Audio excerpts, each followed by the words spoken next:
যখন মারতেছে খুব কান্না করছে। যারা সাক্ষী দিব, যারা ও করে ল্যাম্পটা করি বাইরা কে কে জড়িত, কিভাবে জড়িত, সেই রহস্যটা আমরা উদ্ঘাটন করব। ধীরে ধীরে জট খুলতে শুরু করেছে শিবু হত্যার।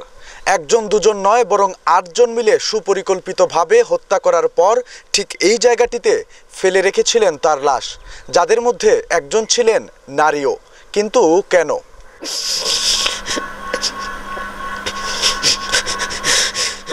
সিলেটের স্থানীয় পত্রিকা দৈনিক উত্তর পূর্বের কম্পিউটার ইনচার্জ অমিত দাস শিবু হত্যার ঘটনায় ফয়সাল আহমেদ নামে একজনকে গ্রেপ্তার করেছে পুলিশ। শনিবার দিবাগত মধ্যরাতে শাহী ঈদগাহ এলাকা থেকে তাকে গ্রেপ্তার করে পুলিশ। এর আগে বৃহস্পতিবার দিবাগত রাত ২:৩০টার দিকে সিলেট মহানগরের এয়ারপোর্ট থানাধীন শাহী ঈদগাহ এলাকার হাজারিবাগ দলদলি চা বাগান সংলগ্ন মাঠ থেকে অমিত দাস শিবুর লাশ স্থানীয়দের খবরের ভিত্তিতে উদ্ধার করে পুলিশ।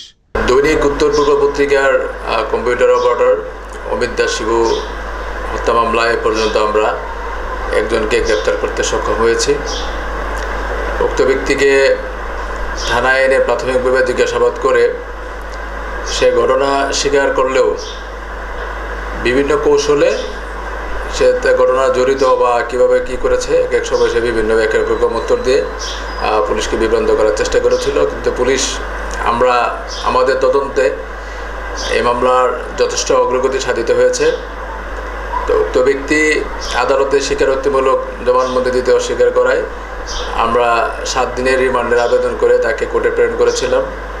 আজকে আদালত তার 3 দিনের রিমান্ড আবেদন মঞ্জুর করেছে।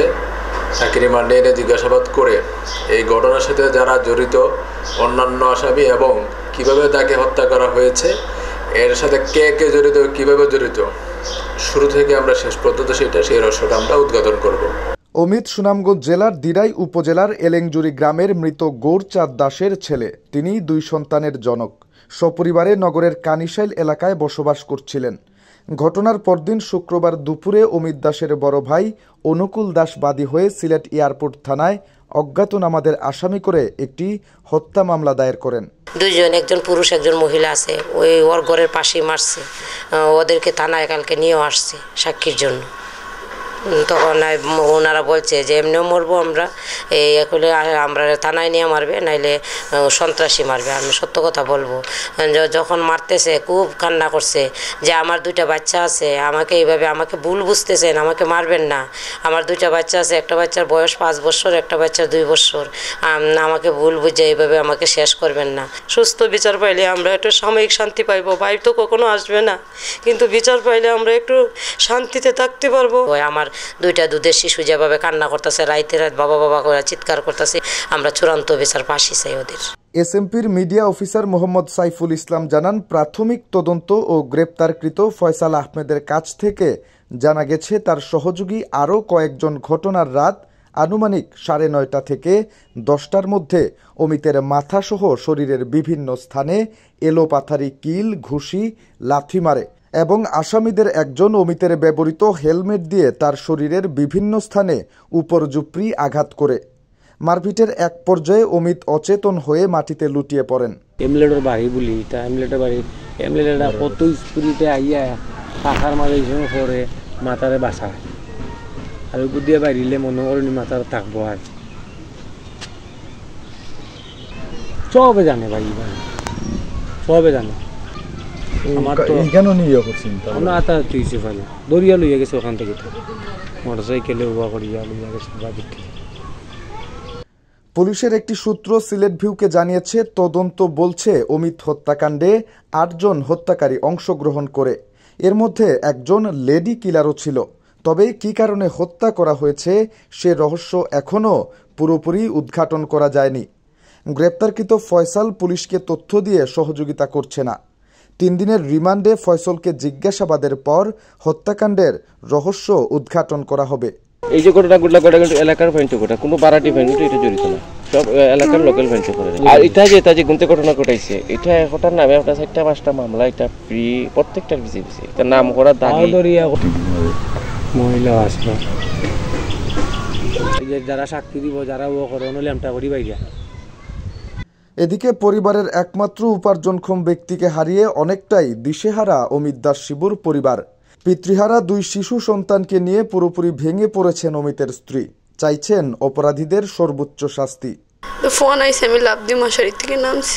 অন্যদিন আমি ফোন রিসিভ করি না, গিয়ে দরজা খুলে গেট খুলে আমি হয়তো ফোন রিসিভ করে যে তুমি আগে মেডিকেল যাবে, গিয়ে মানে ওষুধটা লইও। আমি গেট করলাম, ফোন রিসিভ করতে হলো বৌদিনই। আমি তো হ্যাঁ সাথে আগে মারতাম, বা হ্যাঁ আমার পরিচিত, এর ঘন্টাও চিনি, নাম্বারও পরিচিত।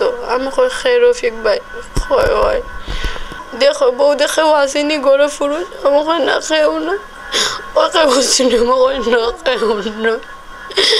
আমাকে তুমি গেছো নি, হয়েও গেছি। তো আমি কইছি তুমি হ্যাঁ কাছে দেও, আমি মারতাম। আবার কইছি আমাকে হ্যাঁ কাছে ঘন্টা দেও, আমি মারতাম।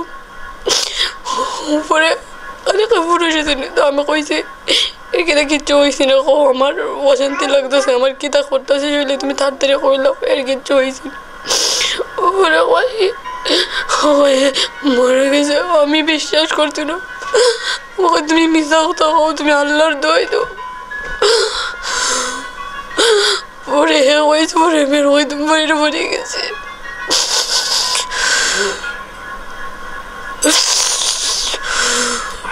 এছাড়া পুলিশ জানিয়েছে ঘটনায় জড়িত অন্য আসামিদের গ্রেপ্তারে অভিযান অব্যাহত রয়েছে। গ্রেপ্তারকৃত ফয়সাল একজন দুর্ধর্ষ সন্ত্রাসী। তার বিরুদ্ধে চুরি, ছিনতাই, ডাকাতি সহ আরও 4টি মামলা রয়েছে সিলেট কোতোয়ালি এবং এয়ারপোর্ট থানায়। যাকে গ্রেপ্তার করা হয়েছে তাকে তার বাড়ি হচ্ছে ইলেকট্রিক সাপ্লাই রোড, তার বাড়ির সামনে থেকে আমরা তাদেরকে গ্রেপ্তার করেছি। তার নামে অতীত ডাকাতি, চুরি সহ বিভিন্ন সহ অনেক গুরুত্বপূর্ণ মামলা ছিল। তো সে যেহেতু অতীতে বিভিন্ন গুরুত্বপূর্ণ মামলা সে জেল খেটেছে, সে একটু কৌশলে সব কিছু এড়িয়ে দেওয়ার চেষ্টা করে।